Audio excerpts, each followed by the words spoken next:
Well, I'll talk briefly about UKIP, about Nigel Farrage, about his new Brexit party, Sargon of Aakad.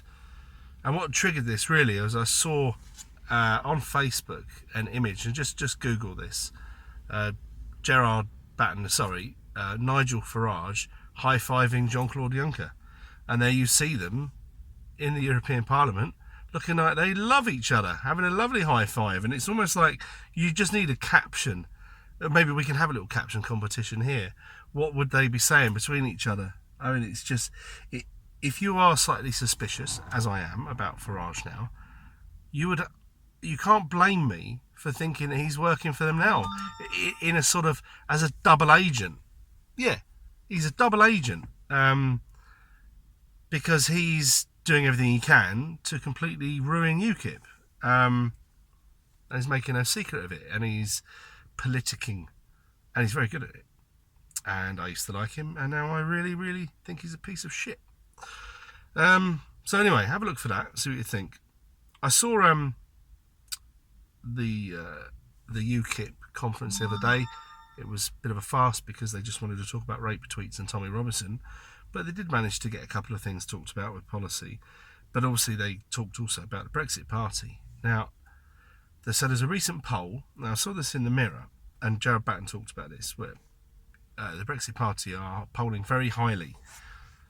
Now, the article I've seen in the Mirror, it refers to a Comres poll, which I believe are quite good, quite accurate. So, only 53% of previous Tory voters will now vote for them in the next election, the next general election. That is massive, massive loss for them. And half of them, or no, a quarter of them are going to Farage's party. That's what I got from that. Okay, so there's a bit of maths going on in my head, steam coming out. So, but that's where that instant sort of support has come from. And I mean, I suppose you can understand a lot of them saying that.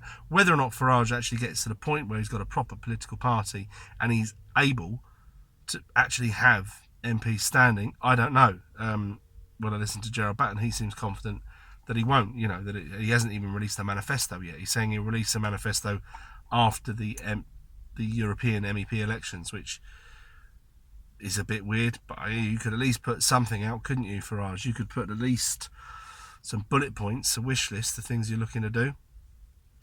Anyway, so then I saw another comment about some of Farage's new people that have come over to his party have already had to leave. Now, I can only find information on one, Catherine Blaiklock, for horrible racist tweets. Now, this article came from The Guardian, so you've got to imagine it's going to be really, really fair, right down the middle, not even slightly to the left at all.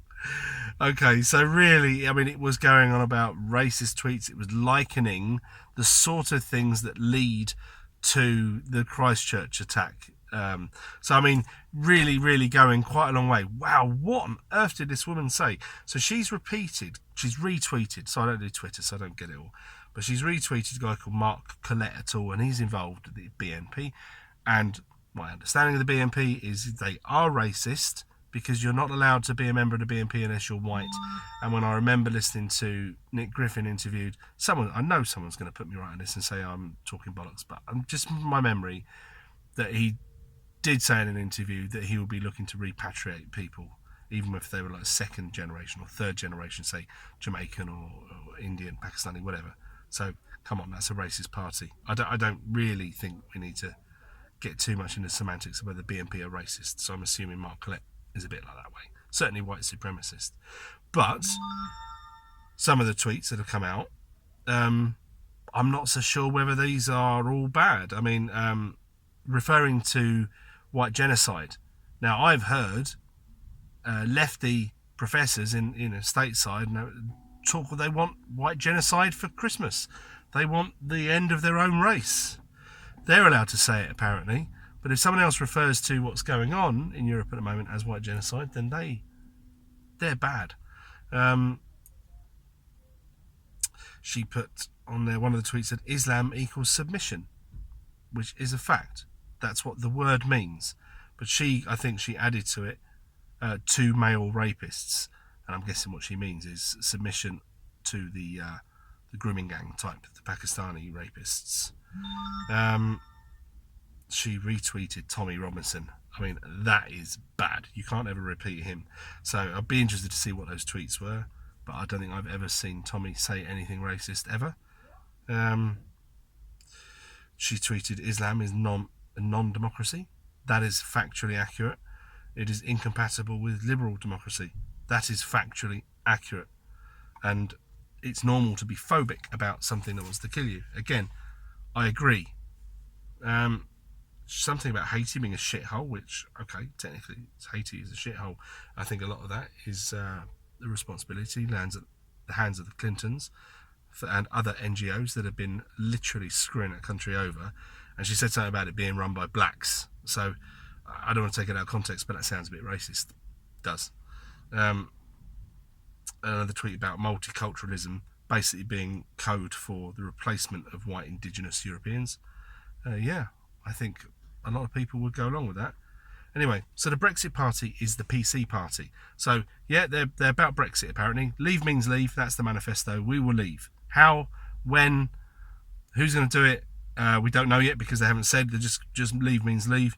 UKIP have got a full manifesto. They are flying. And Sargon at the moment is smashing it.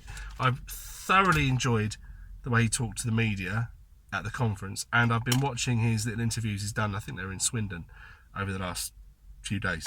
Brilliant, absolutely brilliant. There's one where a lady, she seemed very nice, and she's absolutely got her mind made up that he's evil, and he has to apologise for the non-rape tweet, the I won't rape you tweet. And no matter what happened at the end of it, and he said, look, if you're offended personally, I will apologise to you personally, but the reason why I won't apologise en masse is because the apology won't be accepted. It's not they don't want an apology, they won't accept it. So why should I? And at the end of the conversation, she didn't accept his apology. So there's the point. Anyway, I must go. I got a dash. I think I'm going to be busy now. But let me know what you think about Nigel Farage. Is he now a double agent? And is the Brexit party there only to break up UKIP, to try to ruin them? And can Nigel Farage pull that off? I really hope not. I don't think so. I think that at the end of this, Nigel Farage is going to look very silly and UKIP is going to come out stronger than ever. And if we end up having to have a Labour government, because people not voting for Tories and not enough people voting for UKIP, and we have to have a one term of Jeremy Corbyn, you know what? I'll take that. If we have to, because we have to punish the Tories. If the people that will vote Tory just so we don't have Corbyn are fools. Anyway, this one's over. Bye.